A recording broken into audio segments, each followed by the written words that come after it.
You're watching Fugitive Red Eye, and welcome to another game review. Been a minute since I've done a game review, but I figured I would do one here. And I know I'm supposed to be doing a Splatterhouse 2 review that is coming soon as well. But as you guys have probably noticed on the channel, I have been fairly obsessed with Fallout lately. Now, I've always been an Elder Scrolls guy, always been a big fan of the Elder Scrolls series, and would constantly argue with Corbin over whether or not Elder Scrolls or Fallout was better. I was always on the camp of Elder Scrolls. I played Fallout 3 years and years ago when it came out on the 360, and I made it fairly far in the game back then, but I never really got immersed into it. Like, I got to Vault 112, I know I got at least that far, I can't remember if I did anything else after that, but I know I didn't make it much farther in my original playthrough when I was younger. I used to always say that I really liked the parts in the Vault, but got bored after that. That is no longer the case, as you can probably tell from the title of this video. Corbin was right. And once I got the hang of the game, I absolutely loved it. So part of the problem I was running into with Fallout 3 before was I was bad at it. I wasn't used to the gunplay, and I was ill-prepared. You have to make sure that you are constantly well-stocked on ammo and healing items, something I was pretty terrible at, especially early on. I also tried to use melee weapons a lot, which can be done well, but when you have a lot of enemies around you, it's not practical. So eventually, though, when I got the hang of it, I love this game. I think that it has so much going for it, and like I said, I think it's the perfect RPG. It's got a really unique take in that it's a first-person shooter RPG hybrid. I think it's really atmospheric, the world is super cool and immersive, and a big thing for me is your choices in it are really good.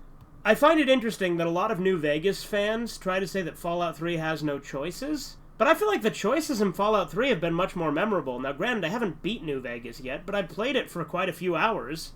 In fact, I played it for nearly 15 hours. And all of my time in Fallout 3, I came across choices that were much more memorable. Like, for instance, I don't think there is a single RPG that you can be anywhere near as evil as you are in Fallout 3. You can nuke a town, killing all of its inhabitants. You can cannibalize people. You can sell a small child into slavery. You can sell a bunch of people into slavery. You can poison the water supply that's being distributed to the wasteland to wipe out all of the ghouls and super mutants. You can buy your own personal slave. And you can wipe out entire towns for the most part. There's plenty of towns you can just kill all of the inhabitants. And I really like the karma system. I think it's really cool that Fallout has objective morals, and they actually can affect gameplay. That's one of my criticisms of New Vegas, is that though karma is in it, it's largely irrelevant because it has the reputation system. And while I think that both systems are good in building up your reputation with characters, I tend to prefer the karma system personally. The combat in Fallout 3 I actually really like as well. Like I said, it did take some time to grow on me, but VATS is incredibly useful, where you can freeze time and choose parts of an enemy to shoot over and over again. I think the leveling system is done really well.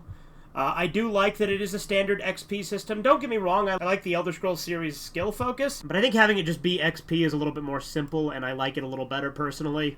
And I like that the skills are just things that you build up as you level up. You just, give yourself more skill, and you can also boost your stats with different buffs and things like that. Fallout 3 has a really cool post-apocalyptic wasteland where towns are run in sort of an anarcho-capitalist type society. There are different factions in it as well. Not to the extent that you see in New Vegas. New Vegas has a big focus on factions, but there are still factions there. There's the Brotherhood of Steel, there's the Enclave, and though you can't officially join the Enclave, you can side with them by poisoning the water supply, and you can also side with them in blowing up the Citadel in the Broken Steel DLC.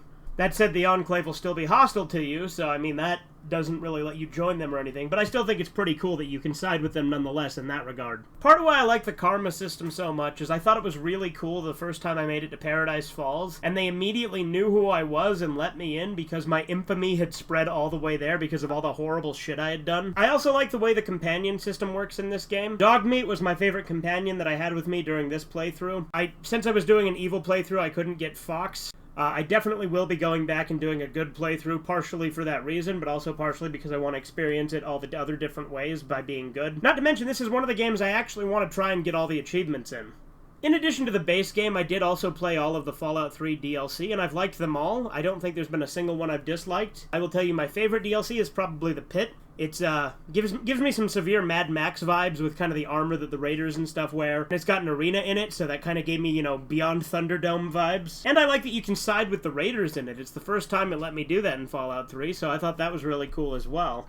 I like the perk system in the game as well, obviously. Every time you level up, you get a perk. And I know that different Fallout games have you get perks at different rates. But I do like getting a perk every level. I just think that's cool. And I know that people think that it makes it maybe less balanced and lets you get really overpowered, but I think that's part of the fun of it, because you start out pretty bad and then you improve as the game goes on. You build your character and make him stronger and stronger. I also just really like the wasteland. I know some people have complained that a lot of it's just kind of green and gray, but I honestly think that the aesthetic is really cool, and I love the atmosphere of the game. There's also some really cool horror elements. For instance, in the base game, there's the Dunwich building, which is, as you can imagine, heavily inspired by the Dunwich Horror, at least in name. And it's this creepy building that's not a quest, but you go through it and collect these audio logs until you reach the end of it. In addition to that, Point Lookout absolutely took inspiration from H.P. Lovecraft as well. It's a very Lovecraftian little village with inbred rednecks and creepy atmosphere. In addition to that, it's also got a side quest where you find this book called the Krivikin, which is very clearly a reference to the Necronomicon, and you can actually take it to the Dunwich building to destroy it, which I didn't do because I was evil. As I said, I really like that the game immerses me in its universe, and that's part of why I think it's such a good role-playing game, because I get really into the role.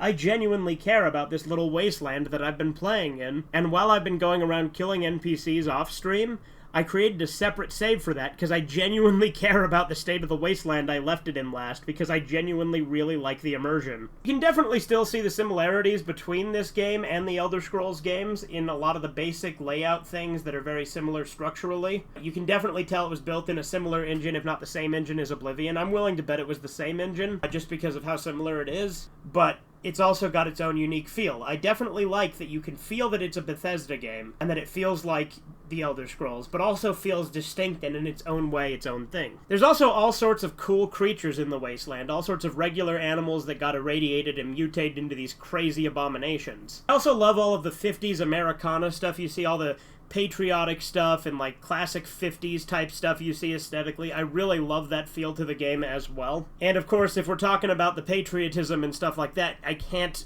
not talk about Liberty Prime, who is an amazing character. He's a big robot who is built to kill communists, and he hates communists and constantly gives these one-liners like death is a preferable alternative to communism and plenty of others along those lines. Easily, he's my favorite thing about the Brotherhood of Steel in Fallout 3. It's also really cool that you get to go to a lot of real locations in the Capital Wasteland.